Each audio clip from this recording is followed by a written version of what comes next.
എല്ലാവർക്കും എൻ്റെ ചാനലിലേക്ക് സ്വാഗതം. ഇന്ന് പറയാൻ പോകുന്നത് സോളാർ എക്ലിപ്സിനെ പറ്റിയാണ്. ഏപ്രിൽ 8, 2024 50 വർഷത്തിന് ശേഷമുള്ള ഈ സമ്പൂർണ്ണ സൂര്യഗ്രഹണം നട്ടുച്ചയ്ക്ക് പോലും സന്ധ്യയുടെ പ്രതീതി തോന്നിപ്പിക്കുന്നതാണ്. ഈ സൂര്യഗ്രഹണം ശാസ്ത്രലോകത്ത് പ്രാധാന്യമുള്ള ദിവസമാണ്. ഭൂമി മറ്റ് ഗ്രഹങ്ങൾക്കൊപ്പം അതിൻ്റെ ഭ്രമണപഥത്തിൽ സൂര്യനെ ചുറ്റുന്നു. ചന്ദ്രൻ്റെ ഭ്രമണപഥത്തിൽ ചന്ദ്രൻ ഭൂമിയെ ചുറ്റുന്നു. ചന്ദ്രൻ സൂര്യനും ഭൂമിക്കും ഇടയിൽ വരുമ്പോൾ സൂര്യൻ ഭാഗികമായോ പൂർണ്ണമായോ മറയപ്പെടുന്ന പ്രതിഭാസമാണ് സൂര്യഗ്രഹണം. ഭൂമിയിൽ നിന്ന് നോക്കുമ്പോൾ സൂര്യനും ചന്ദ്രനും നേർരേഖയിൽ വരുന്ന കർത്തവാവ് ദിവസമാണ് സൂര്യഗ്രഹണം നടക്കുക. ഓരോ വർഷവും 2 മുതൽ 5 വരെ സൂര്യഗ്രഹണങ്ങൾ ഭൂമിയിൽ നടക്കാറുണ്ട്. ഇവയിൽ 0 മുതൽ 2 വരെ എണ്ണം പൂർണ്ണ സൂര്യഗ്രഹണങ്ങൾ ആയിരിക്കും.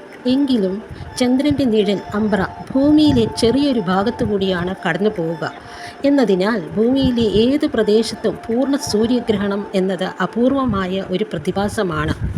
പൂർണ്ണ സൂര്യഗ്രഹണത്തിൽ സൂര്യൻ മുഴുവനായും ചന്ദ്രൻ്റെ നിഴലിൽ മറഞ്ഞു പോകും.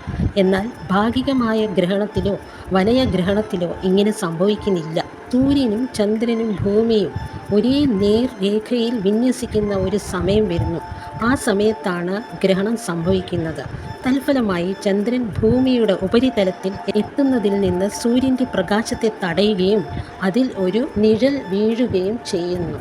ഇതിൻ്റെ സമയത്ത് ഭൂമിയിൽ നിന്ന് ചന്ദ്രനുള്ള ദൂരം അനുസരിച്ച് വ്യത്യസ്ത തരം സോളാർ എക്ലിപ്സ് നിരീക്ഷിക്കാൻ കഴിയും. വൃത്താകൃതിയിലുള്ള സൂര്യഗ്രഹണം എന്താണെന്ന് നോക്കാം. ചന്ദ്രൻ സൂര്യനെ മൂടുമ്പോൾ എന്നാൽ ചന്ദ്രൻ്റെ അരികുകളാൽ സൂര്യനെ കാണാൻ കഴിയും. സൂര്യൻ ചന്ദ്രൻ്റെ ഉരുണ്ട ഡിസ്കിന് ചുറ്റുമുള്ള ഒരു ശോഭയുള്ള വളയമാണെന്ന് ഒരു ധാരണ നൽകുന്നു. പൂർണ്ണ സൂര്യഗ്രഹണം എന്താണെന്ന് നോക്കാം. ചന്ദ്രൻ പൂർണ്ണമായും സൂര്യനെ മൂടുമ്പോൾ രാത്രിയാണെന്ന് തോന്നിപ്പിക്കുന്ന തരത്തിൽ ആകാശം ഇരുണ്ടു പോകുന്നു. ഭൂമിയുടെ ഒരു ചെറിയ പ്രദേശത്തിന് മാത്രമേ അതിന് സാക്ഷ്യം വഹിക്കാൻ കഴിയൂ. ഭാഗിക സൂര്യഗ്രഹണ സമയത്ത് ചന്ദ്രൻ സൂര്യൻ്റെ ഡിസ്കിൻ്റെ ഒരു ഭാഗം മാത്രമേ തടയുകയുള്ളൂ. ചന്ദ്രൻ സൂര്യൻ്റെ ഡിസ്കിനെ പൂർണ്ണമായും മറയ്ക്കാൻ കഴിയാത്തത്ര ദൂരെയായിരിക്കുമ്പോൾ ഒരു വാർഷിക സൂര്യഗ്രഹണം സംഭവിക്കുന്നു. പൂർണ്ണ സൂര്യഗ്രഹണം 2024 ഏപ്രിൽ 8 നടക്കും. വടക്കേ അമേരിക്കയിൽ ചില ഇടങ്ങളിൽ ദൃശ്യമാകും.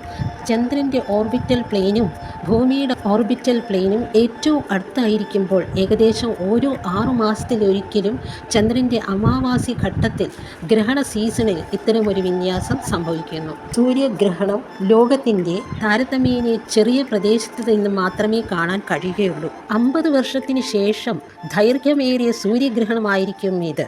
ഏകദേശം 7.5 മിനിറ്റ് നേരത്തേക്കാണ് സൂര്യനെ പൂർണ്ണമായി മറയ്ക്കുന്നത്. ഇത്രയും സമയം അപൂർവമാണ് എന്നതാണ് ശാസ്ത്രലോകം പറയുന്നത്. 100 വർഷത്തിൽ ഒരിക്കൽ മാത്രമേ സമ്പൂർണ്ണ സൂര്യഗ്രഹണം ഉണ്ടാകാറുള്ളൂ.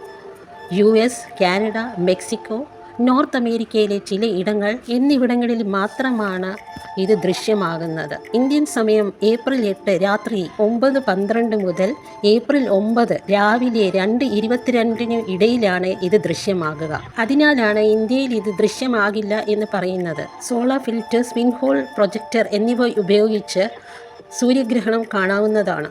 ഇത്തവണ കഴിഞ്ഞ പ്രാവശ്യത്തേക്കാൾ ഏറ്റവും ശ്രദ്ധേയമായ ദൃശ്യവിരുന്ന് തന്നെ കാണാവുന്നതാണ്. സൂര്യഗ്രഹണ സമയത്ത് സൂര്യനെ നേരിട്ട് നോക്കുന്നത് കണ്ണിന് കേടുപാടുകൾ വരുത്തും. അതിനാൽ സൂര്യഗ്രഹണം കാണുമ്പോൾ പ്രത്യേക നേത്ര സംരക്ഷണമോ പരോക്ഷമായ വീക്ഷണ രീതിയോ ഉപയോഗിക്കുന്നതായിരിക്കും നല്ലത്. വീഡിയോ ഇഷ്ടപ്പെട്ടെങ്കിൽ ലൈക്ക് ചെയ്യണം, സബ്സ്ക്രൈബ് ചെയ്യണം. Thank you.